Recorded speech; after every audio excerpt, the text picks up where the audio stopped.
Good morning, everybody. It's good to see some more people have wandered in after we got some food. Hope you're enjoying the conference in Montreal. So this morning, I'm going to share with you the results of an exercise that was sponsored by the National Research Council to develop a roadmap to support increased adoption of automation and robotics in construction at scale to enhance construction productivity. So the intent is to enhance construction productivity. And I should also say that we had this exercise, and a lot of my comments this morning are going to be a bit editorial, a bit of an opinion. Okay. So this was the team that put together the report and did the workshops, and I want to acknowledge their contributions here now. It was a fun team, and we enjoyed the whole process.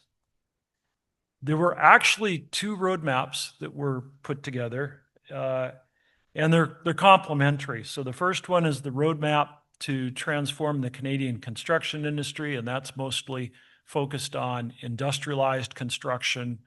And then there was our complementary roadmap, the Canadian Construction Automation Robotics Roadmap. And that's what I'll be talking about this morning. And I do want you to know that you can get a copy of this because I won't cover all the details in our conversation this morning. You can get a copy by going to this website, or you can just, for the academics in the audience, you can just check out my Google Scholar page and you just click on it and you can download it from there. And then I will also repeat the slide at the end of the presentation in case you can't get your cell phone out right now. Okay, so what are we going to do today? The root impetus for the roadmap, again, was productivity, and that's a shared issue for all of us.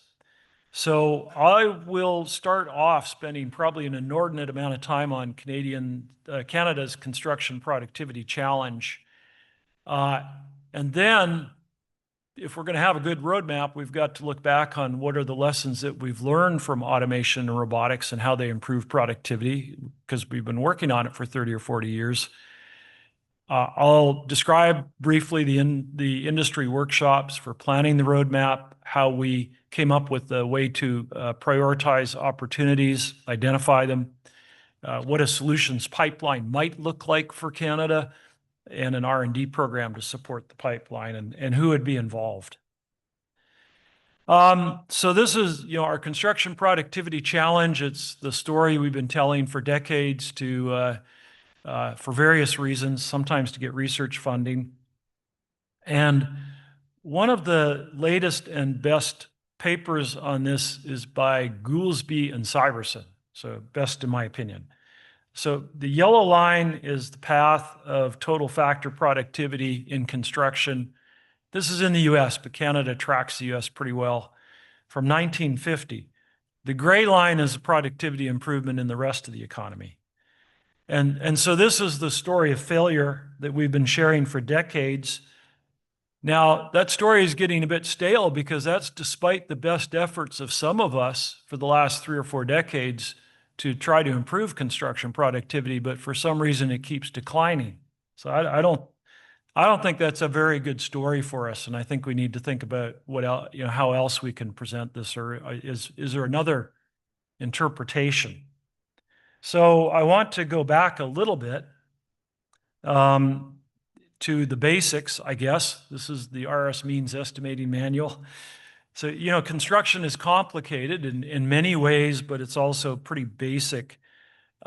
Most of the cost is in materials, labor, and equipment.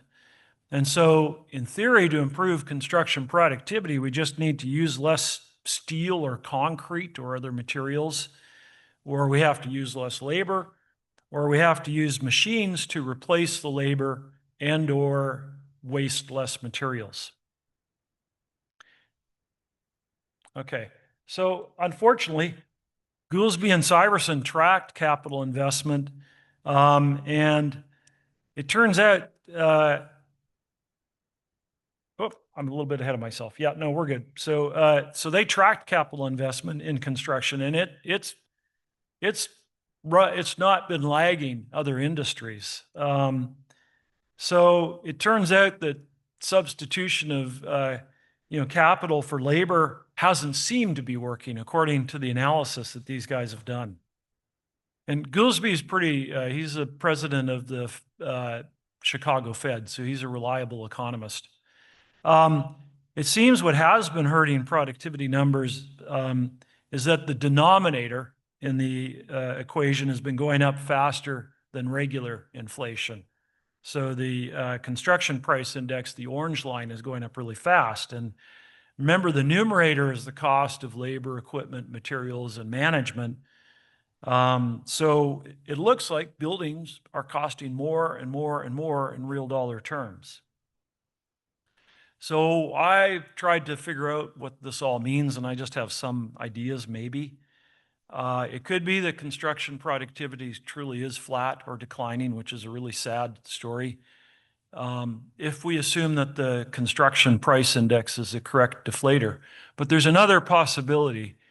It could be that we're not measuring the value of output properly. And if we use the GDP price index as the proper value deflator, construction productivity improves more like the overall economy. And of course, there's all these other options in between. So just to kind of simplify what I mean a bit, if buildings cost more because they are worth more in real dollar terms, then the story changes. Construction productivity is actually increasing. So we know that a ton of steel is a ton of steel. We might think a building is a building, but what if buildings are worth more now than they used to be? So I looked into that a little bit, and it turns out that there's a lot of evidence that that might be true. This fellow Atkiss, sorry, I don't know if it was a fellow, I apologize. Atkiss et al. Has shown that buildings are lasting longer, and this was based on a lot of data. There's also a group I know at MIT trying to trace this through things like demolition permits. And design codes, if you look at them closely, if you go back in the records over the last several decades, they've been specifying 50-year useful lives and then 60 and now 70-year useful lives. You'll more commonly see longer useful lives. So there clearly is an idea that buildings should last longer. And these are sort of background, subtle but important changes. Another thing that I think that we want to be aware of or think about is that buildings cost less to operate, a substantially amount less. So the bottom line's an average, so you should just ignore that. And the performance is even better in the last decade.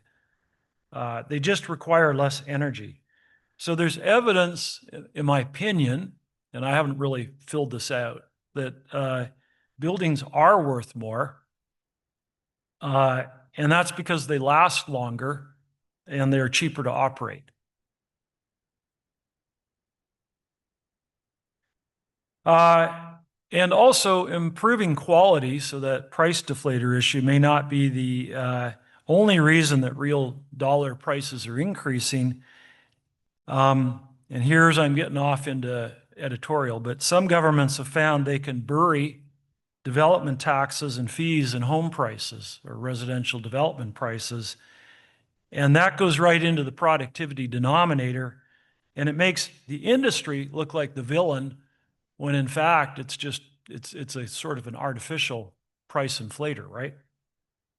So I would argue that despite all this, that the bad construction story persists, unfortunately. And the construction industry in Canada, at least, often gets blamed for the housing shortage and the slow energy transition and other things. And I would argue that, in fact, this is a very complicated story, that it has to do with zoned land for residential, interest rates, all industry capacity, that project performance is complex. It's based on management practices. Productivity is a big part of it, and it's something we can work on. And then there's some factors that go into that. And, the production systems or the industrialization roadmap is talking about one of those factors, and automation and robotics is a factor. And that's what I want to focus on now, that that automation and robotics is something that we can do that might improve productivity. And there's a KPMG survey that just came out. I hope they don't mind that I quoted them, of 265 industry respondents. And most of them agree that automation and robotics are already having a positive impact on productivity. And if you remember, our Quebec Hydro presenter yesterday also made that point. So I think that, most people in the industry are in agreement. Now I know, and this is a bit of an aside, I know that productivity maybe isn't the only measure of performance, and maybe I'm overstating the productivity thing. There's many other metrics for performance in construction, and they have different applications depending on your perspective. We could add equipment and plant utilization rates. We could add project performance metrics like cost and schedule and safety and quality. But productivity is the only factor that's moving the goalposts in construction over time. With better productivity, we can build faster with the same or less resources. So that's the thing that's going to get us more bang for the buck. In the end, it's going to be productivity improvement. And I think that's why the NRC is focused on that. So improving productivity is the challenge, and I've spent so much time on it because I think that our roadmap has to have or start with the clear assessment of where we are. So, and this is, again, my opinion's a little bit rising to the front here. It seems that prices are increasing, yes, even in real dollar terms. Part of that is taxes and permits burden is increasing substantially, but quality is also increasing. And it looks like even though project performance still varies, that construction total factor productivity, I think, is actually probably improving substantially. We just have to measure it properly. And that technology is making a positive difference. So if we're going to have a roadmap now, so we're going to focus on automation and robotics to help improve productivity, we need to look back on lessons learned. Because we don't want to go down those same old roads that we went down, right? We don't want to go down the dead ends. And again, I know I'm focused on these machines, materials, and labor, but how did we succeed in the past in reducing these costs? And I'm a little bit interested in history, and I look back, and an early example of this is introduction of hydraulic power for heavy equipment in the 1950s. And my understanding, if Alessandro is here, is that came out of Italy, which is interesting. So, but that increased, Fred Movanzati at MIT showed that increased productivity 400% in earth moving. And it was primarily just because of substitution of hydraulic power for cable actuation, got more power for the dollar, more machine hours for the dollar. But then there was also a step increase in a bit of a revolution that seems to have fallen under the radar in the early 2000s. And except that I was really pleased to see the Hydro-Quebec presenter focus on this as a major issue. That we had the introduction of stakeless earth moving in the early 2000s, with Caterpillar adding these capabilities and the other big equipment operators adding these capabilities. And there's evidence that improved productivity 50% on big jobs. So, and the reason is that it reduces rework. So that's a good way to improve productivity, right? We're not moving dirt around more than once. We don't have a surveying crew out there laying grade stakes. That slows things down and reduces productivity. And we have a lot more faster and better control of the equipment. So anybody who's operated heavy equipment knows that a good operator might be 5 times more productive than a poor operator. So, it just had this big impact, and it kind of flew under the radar screen, but it's essentially automation and robotics. Now, we did have some failures, though. We had some thrusts that didn't work out. So Shimizu, Obayashi, Taisei, three of the big seven Japanese construction companies in the late 80s and through the 90s developed these automated building systems. And they didn't achieve the labor reduction that they were hoping for, which was, I think, about 70%. So it didn't justify the investment, the capital investment. And my understanding is it had something to do with just not the ability to control the supply chain. So if you're trying to do lean or you're trying to do, supply chain management, they just couldn't control it that well. Part of it was that they didn't have sophisticated BIM and the kind of tools we have now. They didn't have the internet. They didn't have the cloud. So it just didn't work out, unfortunately. And,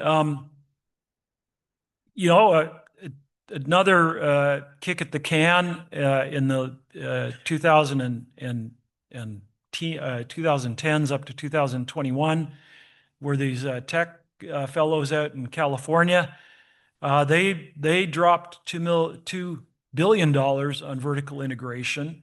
And unfortunately, that was also a major failure. And in the report, we dissect or get into that. To contrast with that, we have some real success in more focused industrialized construction. We have Element 5 in St. Thomas, Ontario. They're expanding the footprint of their plant by, I think, 300%. And they're going full out producing mass timber for panelized construction. So slabs and columns and so on. We got Fritz Alder in Ontario, and their plants are operating 24/7. And it's interesting to me that they do put up cast in place residential buildings and other types of buildings, and they'll put up the equivalent using precast, and the precast is 20% cheaper, according to them. So it looks like industrialized construction, some vertical integration because they do the precast and they do the erection, is really having some real impact on productivity. So there are some success stories there too, and they do have some technology. And I know there's a few people in the audience who are really getting tired of seeing these images, the one in this slide. This is a good example of a solution that initially failed over and over again. This was the robotic pavement crack sealer I did for my PhD in the 1980s on the left. Laser scanning, computer vision, autonomous control. And then we built that machine on the top right, and we took it around to 10 states and thought, improving productivity, improving safety. It failed again to become a commercial product and to be used. And I was really happy to see, looking in the internet last fall, that there's a company in Ohio now that sells robotic pavement crack sealers, and they're doing just fine. So yeah, this was it could be that sometimes timing is an issue, but I also looked up that, we were dealing with computing power computing power today is 10 billion times cheaper per unit of computing power. We use touch-sensitive screens for control, and today they're 30 times cheaper. We used all sorts of technology, robotic controllers, and so on. They're off the shelf. So I think it's one piece of evidence that the timing is better now for a robotics revolution in construction. It's cheaper, it's off the shelf, it's very doable. So even some of our ideas that were kind of crazy back then do make sense today. And, the holy grail, the classic one, is masonry robots. They first show up in the ISARC proceedings in the 80s. There's now hundreds of articles a year on robotic masonry or automated masonry. And there are now commercial masonry companies or robotics masonry companies. So that is really exciting.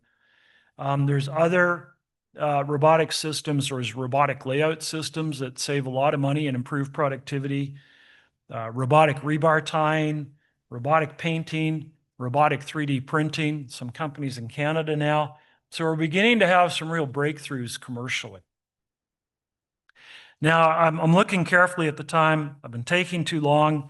We did look at other industries. There's a lot of stuff in the report about other industries and what we can learn from them and but sometimes why we can't because they're different. And I'm just going to skip those two slides right now. Okay. So get on to the workshops because we want to get to the roadmap itself. So we did 2 workshops to build the roadmap. We invited some people, some industry people. We had about 47 industry people, 47 people to the first workshop who came. The industry segment had some tech vendors, some associations, some builders. We didn't really have good owner representation. I think we had OPG and that was about it. Ontario Power. So, but it was a good group. We had some academics and some NRC people there as well, and NRCan people. So it was a good group. And we did lots of breakout sessions. We had lots of ideas developed. We looked at lots of the impediments and came up with strategies for overcoming those impediments.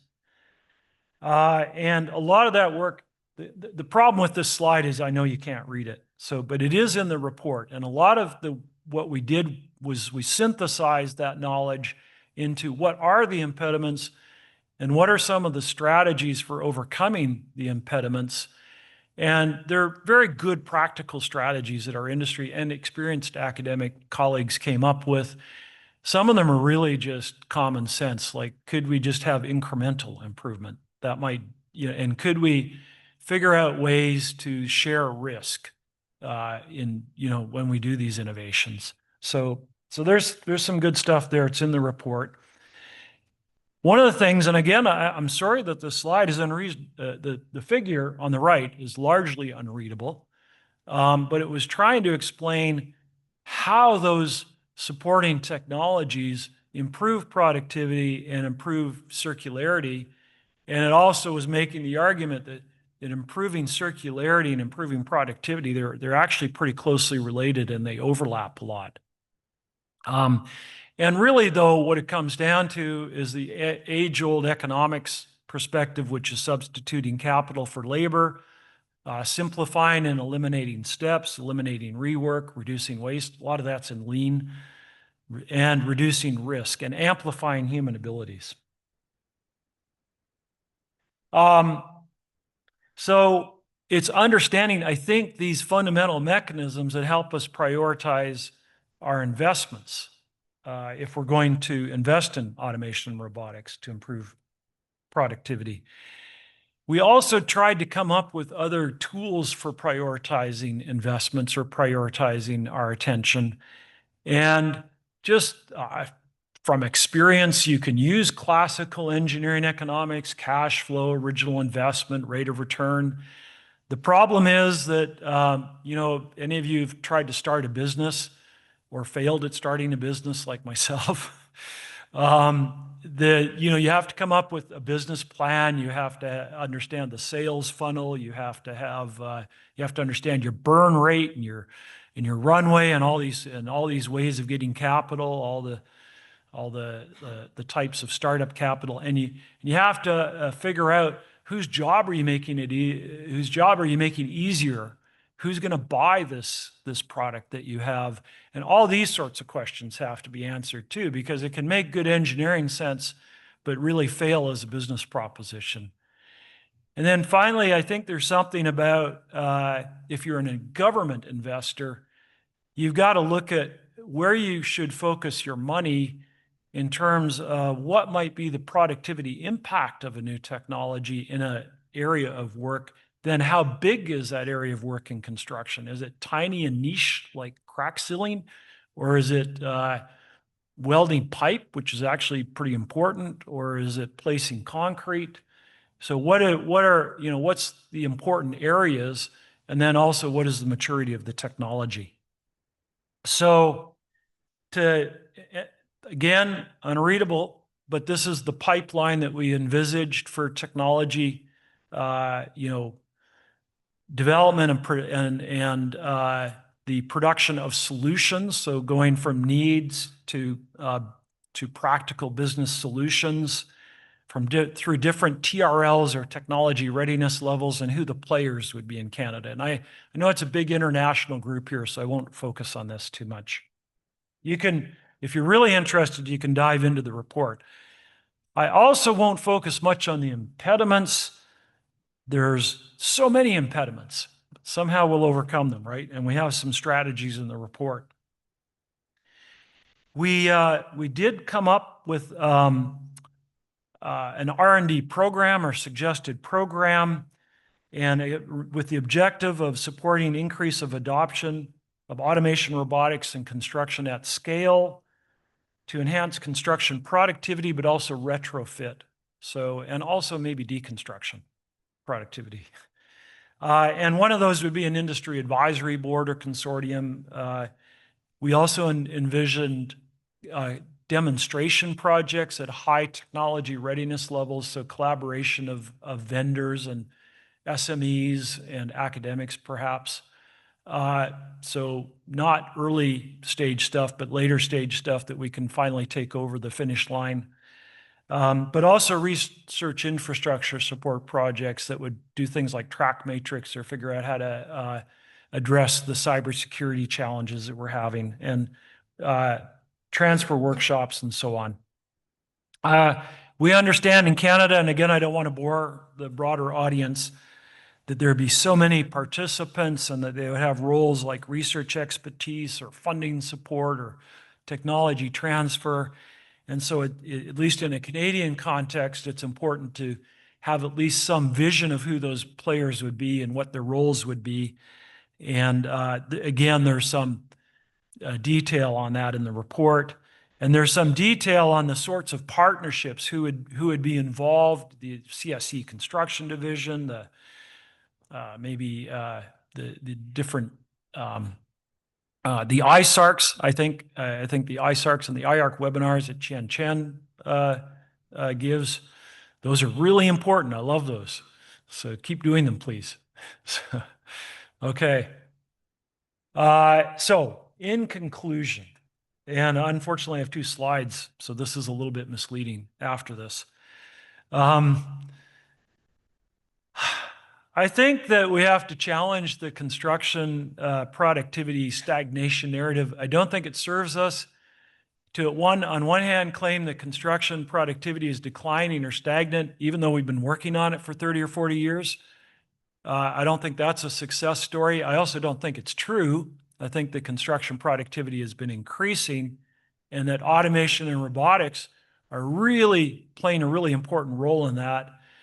And this is an opinion, I think that we're also, in our never-ending quest to introduce new processes and equipment, we're creating incredible complexity. We also have to focus on trying to focus on the principal components of value add, and somehow try to simplify things. That we need to focus also on the basics, how we substitute capital for labor, how we improve productivity. We have to understand that there's socioeconomic challenges remaining that are really driving a lot of these things, like a big housing shortage in Canada and energy transition challenge. And I also would argue that sustainability, the circular economy, which is really a mechanism to achieve sustainability, is very tied up with improving productivity over time when we start reusing materials and things like that. Okay. Last 2 slides. Okay. I'm looking at my watch here very carefully. Okay. So where to find the report? If you're interested at all, you want to read the report, you want to see how we came up with some of these ideas, again, this is where you would go to find it. And one last slide, where are we going now? Is any of this actually going to happen?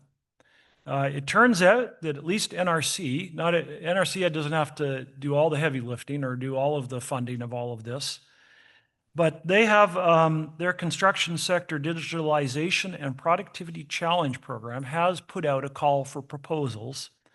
And it's an open call, I'm just summarizing, it's an open call for retrofits asking for advanced construction practices and methods for retrofitting, including robots. But it also they're also, and I understand from chatting with them, that they're interested in looking for directed partnerships and collaborations for automation in the context of prefab, manufacturing, AI and retrofits, including on-site automation. And that could include things like humanoid robots. I know that seems crazy, but I think there's a potential there for very simple helper type tasks. Exoskeletons, I think there's huge potential, BIM and so on, and how they could be included in those things. That is my understanding of what they're interested in right now. But I think that you would have to, Ahmed Sadek, is he here right now? Okay, Ahmed apparently is running this program, and so you would want to chat with him to find out the real story. Okay, thanks very much.